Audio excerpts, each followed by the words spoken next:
The only reason I'm here is to retrieve my fallen Nomu. I mean, no way I could win this fight, right? Unless the top two heroes were bloodied and beaten already!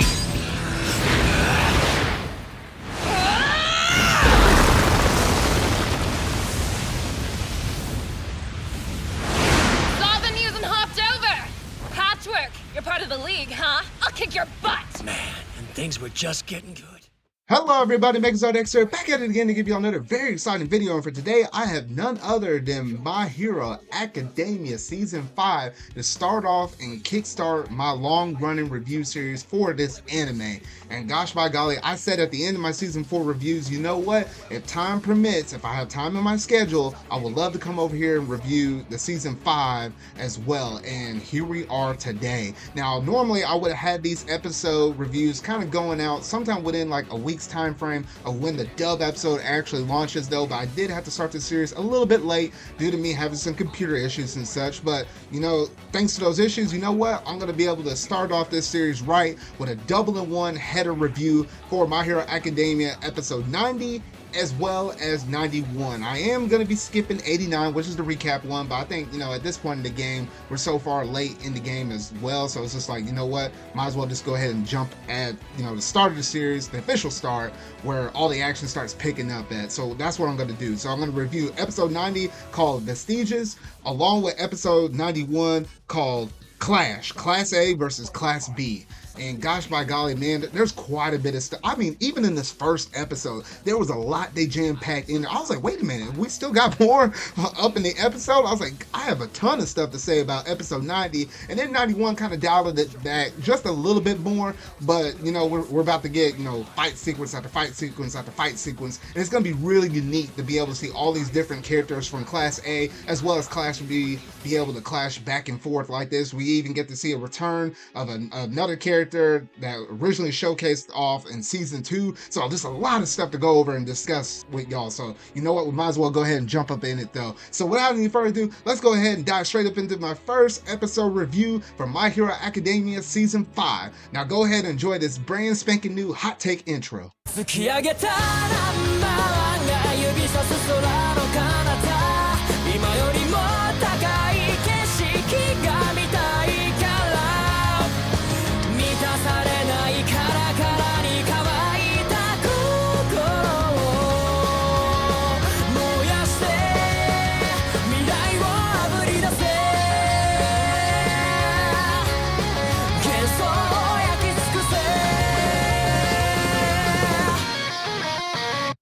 Since every new My Hero Academia season starts with a recap episode, it can be frustrating for fans who just want to dive back into things right away. I suspect the anime staff sympathize with the frustration because following up the after credits teasers last week, Vestiges jumps right in with a heaping helping of charged character moments, plot twists, lore altering reveals, all of them loaded with a whole lot of questions and serious implications. First up is Hawks, who we last saw in the classic abandoned warehouse from a meet and greet with Dabai. Turns out that this duo had originally set up a plan to lure some notable heroes into a battle to test the high-end Nomu's capabilities. Problem is, neither side fully trusts one another, so the Bees sent the monster in ahead of schedule, leading to catastrophe in Season 4's finale. Hawks, meanwhile, was too good at saving people and prevented any major loss of life in this whole affair, which isn't what the Bee was, you know, looking for in a partner in crime. So congrats, boys, you destroyed a whole lot of buildings, messed up Endeavor's face, you know, pretty good, man. I mean, you saw how whacked that man's face was in the hospital, man, and left nobody happy. Well, okay, Dabi, you know, maybe a little bit happy about that big old scar on the new number one's face, but dang man, they caused a whole lot of problems. Of course, things can't be that simple, and immediately after this confrontation, we learn what's really up with Hawks. He's in fact a double agent, pretending to betray the other heroes in order to infiltrate the League of Villains and stop them once and for all. That's a dangerous tightrope to walk, and it would perhaps seem noble that Hawks would take such a task upon himself, where you know, it not be, you know, snippets of the backstory informing us that this is just, you know, the latest mission assigned to him by the Safety Commission who took him in as a child. Now, yes, My Hero Academia technically stars a lot of kids training to be heroes, and like most shonen, that means skirting the line around stuff like child soldiers and the sake of making an appealing power fantasy for younger viewers. But the Hawks we see in the flashback is a kid, as in, he was still carrying around a plush Endeavor doll. That single image raises a ton of questions about the ethics of the government higher ups who enlisted a 6-year-old as a future secret agent, and it paints a much more cynical picture of Hawk's personality. He may very well, be following these orders on his own will, and his admiration of Endeavor seems totally genuine, but the implications of having been raised his whole entire life to be a hero are kind of troubling, to say at least, and it makes his self-depreciating tagline of too fast for his own good feel even heavier. Speaking of heavy, after a stint in the hospital, it's time for Endeavor to confront his family for the first time since, his big change of heart. And boy, if you thought a trio of kids confronting their abusive father would be awkward as crap, you are absolutely right.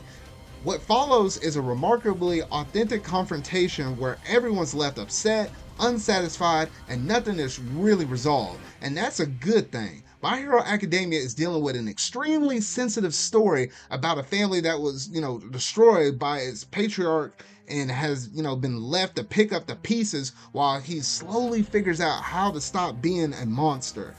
That's not something that can or should be resolved in a simple apology or solved in the margins of a larger narrative. So I'm very thankful the series recognizes that.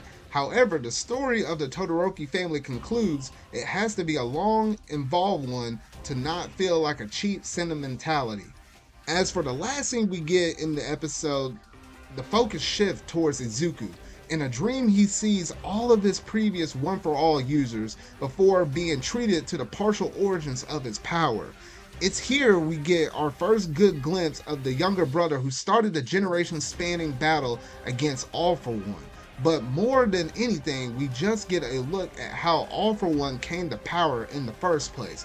It's been implied for ages that early decades of society developing quirks were tumultuous, and now we see a little bit of how that played into the big bad's rise to power.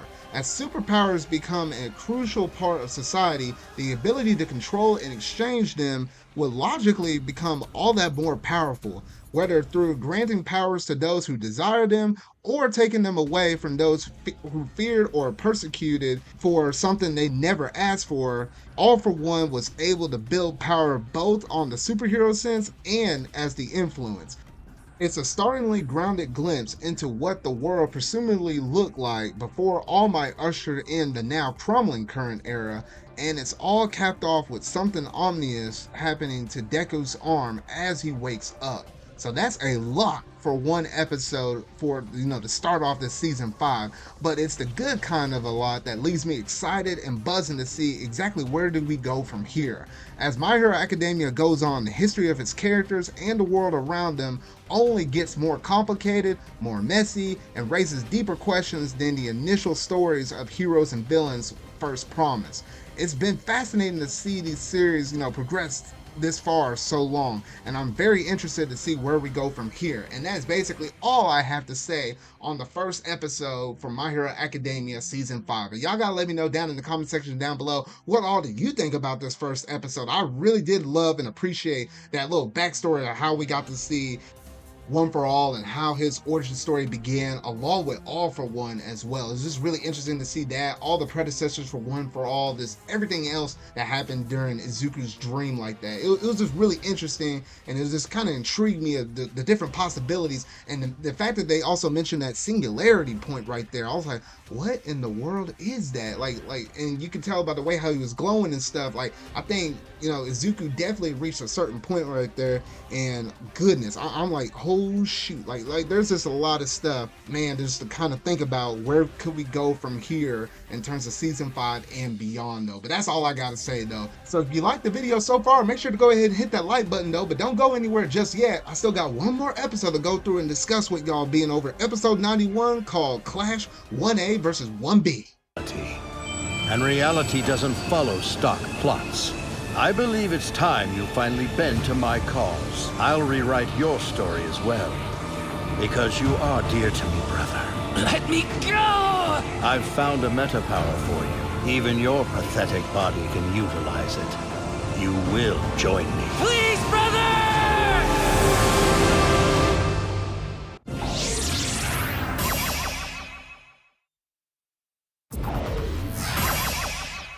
I hate to go after the girl all alone, but we gotta stop her, right? Meet my roaring rage! Both of them? That's not good! We knew you guys would send Coda to search for us, and we planned accordingly. Also that you would likely be most wary of Shiozaki's quirk. Using her as a decoy, I crawled through the shadows to find you. Last we left Izuku, he'd just woken up from one heck of a fever dream with his right arm glowing with a pulsing light, his room a mess, and a mysterious feeling that something inside of him may have changed. The thing is, it's not clear what's going on with Izuku, as both characters and audiences are only able to theorize what might have, spurred from the vision of the past or the apparent communication with the first user from One for All. All they really have to go on is this vague mention of a singularity. It's all vague, and it leaves All Might and Izuku scratching their heads in just what any of it could mean, which is not helped, by the fact that it's a school day. Ain't that how it always is? Even when you're trying to, suss out the secrets of a generation-spanning superpower you've been trusted with the world's greatest hero, you still have to go to school. I mean, that's just how these animes are, man. That's just how these animes are. Now, it's now time for a joint training session between Class 1A and the eternal rivals, Class 1B. Personally, I'm excited for this season for two main reasons. First is that this will hopefully give both the criminally underutilized members of 1A time to shine and provide some insight into their equally colorful counterparts in 1B. Second is that there's a ton of potential for some interesting, unique fights here. One of My Hero Academia's best baked in aspects is how varied and specialized quirks are in this general population. Meaning fights can take completely different turns depending on how someone's power matches up against another. By pitting groups of 4 against each other, there's room for a ton of cool skirmishes, the likes in which we haven't seen since the sports festival in season 2. Speaking of the sports festival, Shinso is back, and he's apparently been doing a lot of training on his own in the time since, and has gotten permission to join this little scrap to try and earn placement in the hero course. He's also sporting the same bandage restraints that Aizawa uses, which is, pretty nice little detail right there though. And while their quirks aren't all that similar, their weaknesses are all the same. They're largely normal guys trying to punch their way above their weight class in a world where even the weakest villain likely has the physical edge on them. So learning from somebody who's developed a fighting style to compensate for that is a smart move, and it's also just fun to see that ever grumpy Eraserhead taking on a protege. Becoming Eri's new father has really changed him for the better. The rest of this episode is largely set up to get us reacquainted with the extended cast of characters that we know from Class 1A along with Class 1B. So there's not too much to really go on and comment on that. So they go ahead and split everyone up into groups of 4. And Shinso is very unique because he gets to be on a team of 5, both on the Class 1B side and on one of the teams in Class 1A. So you're going to have to keep an eye out on him because his powers are super unique. On the surface, this seems like a total sweep for 1A, despite a possible hindrance with the unfamiliar and inexperienced Shinso. They're packing 2 beloved characters in their ranks, both of whom have faced real combat against the Shei Hasakai and came out victorious. But they do have some weak spots. While integral in this, in his one appearance, Koda himself isn't all that combat oriented and could have proved ineffective in a pinch. Meanwhile, Kaminari is an effective, deterrent, but also a double-edged sword with his indiscriminate attacks. Plus, he lost rather decisively to Ibarra in Season 2. So this is far from a lock on 1A's side, and being the underdog only seems to be spurring their opponents on. They launch a sneak attack anticipating the other team's priorities and make a strong first strike. Gerudo is likely the strongest physical fighter on the field, and he manages to knock the whole team off their footing. Combined with Subaraba's shields, they make an imposing melee presence, and that's exactly where Shinso comes in, utilizing his new tech, Persona Cores, to imitate his opponent's voices and lock Gerudo under his control at the end of the episode. This reveal is both cool and an excellent utilization of Shinso's particular specialty. If opponents can no longer trust their own teammates' voices in the heat of battle, working together is going to become a whole lot harder very quickly. And that's where we leave off on this week. And things are relatively light for the larger story, but considering how packed last episode was, I'm fine with taking a breather and letting characters who aren't Izuku take the spotlight for a while. And that's basically all I have to say on this week's episode for episode 2. So y'all gotta let me know down in the comment section down below, what all do you think about this episode 2, and you know, exactly where do you feel in terms of these cool little fight scenes that we're gonna get within these 4v4 pairs spanning out for the rest of this first half of this season 5. Because I mean, Class 1A is cool and all though, but I'm always curious about what Class 1B always has up, you know, their sleeves. Like, we get to see them a little bit within the sports festival, just a tiny little bit here and there though. Here and there, got to see them a little bit in season 4 though, but hey, now this is their best chance to shine right here, right now, against Class 1A. I mean, they literally been in Class 1A shadows for a very long time, so hey, you know what, go ahead and shock me, go ahead and surprise me, show me all these different cool and unique quirks, because that's the craziest thing about My Hero Academia. One of the best things is all these quirks are so crazy and very, like, you never know what the author is going to show next within this whole entire My Hero Academia universe. That is all that I have for y'all for this week's episode review for My Hero Academia. So you really like this video, go ahead and hit that like button, go ahead and hit the subscribe button and that bell to stay up to date on all things My Hero Academia. The epic fight between Class A and Class B rages on. Despite everything Class A has been through, Class B has managed to upgrade their powerhouses significantly. But will Shinso's Persona Cores be enough to persuade the battle in Class 1A's favor, or will Class B manage to pull off an upset? We'll have to find out about this and more in next week's episode review called Make It Happen, Shinso. So remember y'all, until whatever video I make next, go beyond. Plus Ultra!